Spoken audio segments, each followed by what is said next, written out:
হে ফ্ৰেণ্ডছ, মই এতিয়া আছোঁ নাহৰণিত। দুলীয়াজানৰ পৰা নাহৰণি পালোগৈ আবাহন থিয়েটাৰ চাম বুলি। ফ্ৰেণ্ডছ, এই পৰিৱেশটো শেষৰ দিনাৰ প্ৰথম দৰ্শনীৰ পৰিৱেশ।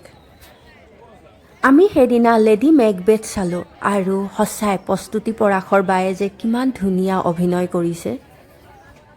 আবাহন থিয়েটাৰ স্থলীৰ পৰা অলপ পৰিৱেশ আপোনালোকৰ লগতো শ্বেয়াৰ কৰিলোঁ।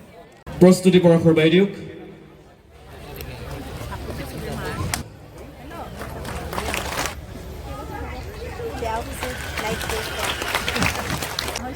ধন্যবাদ বৃহত্তৰ নাহৰণিবাসী ৰাইজ।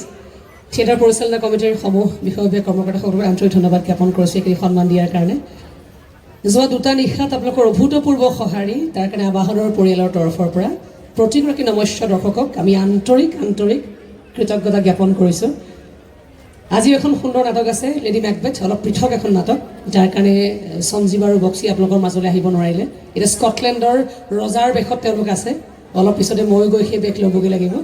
আজি কি নহওক, দীঘলীয়া কথা কৈ আপোনালোকক আমনি নকৰোঁ, পলমো হৈছে। আহক, এখন সুন্দৰ নাটক ৰৈ আছে আপোনালোকৰ মাজলৈ। মই পুনৰবাৰ আটাইকে ধন্যবাদ জ্ঞাপন কৰিছোঁ, আপোনালোকক ধন্যবাদ জ্ঞাপন কৰিছোঁ। ধন্যবাদ।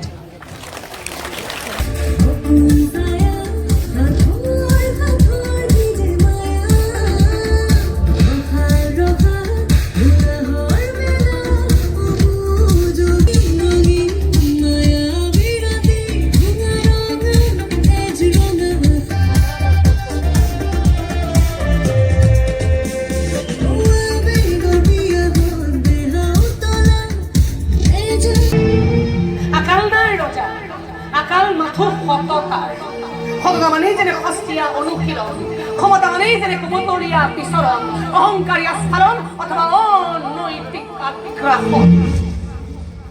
মই বুজিয়ে আছো কাৰ বাবে প্ৰতিজন মানুহেই ভাবে, কিন্তু দুই একেহে জানে প্ৰতিবাদৰ ভাষা।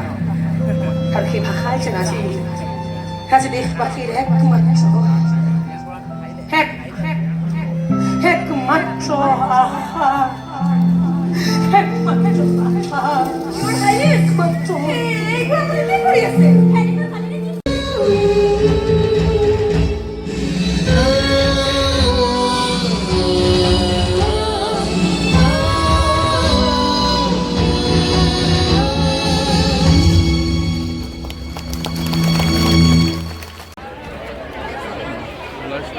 চাই দিলোঁ ন লেডি মেকবেথ।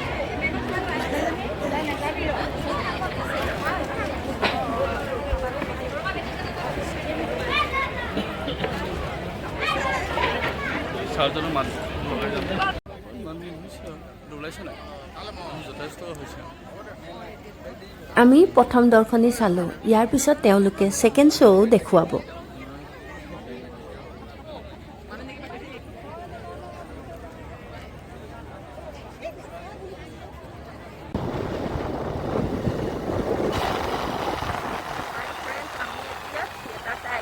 আৰু এতিয়া সময় হৈছে কিমান ৰ'ব দেখাইছোঁ, 9:19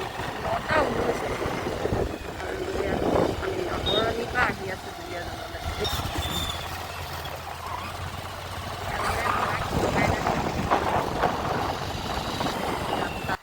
ফ্ৰেণ্ডছ, এয়া আমি এতিয়া থিয়েটাৰ চাই গৈ আছোঁ আৰু থিয়েটাৰখন চাই যে সঁচাই বহুত ভাল লাগিলে আৰু ইচ্ছা আছিলে মোৰ তিনিওখন নাট চাবলৈ ইচ্ছা আছিল, কিন্তু দুলীয়াজানত হোৱা হ'লে চাগে তিনিওখন নাটেই চালোঁহেঁতেন আৰু নাহৰণি অলপ দূৰ হৈ যায় দুলীয়াজানৰ পৰা, সেইবাবে নোৱাৰিলোঁ, এখন নাটে চালোঁ। আৰু এয়া আপোনালোকৰ লগতো অলপ শ্বেয়াৰ কৰিলোঁ। আশা কৰিছোঁ ভিডিঅ'টো চাই ভাল পালে। Thank U.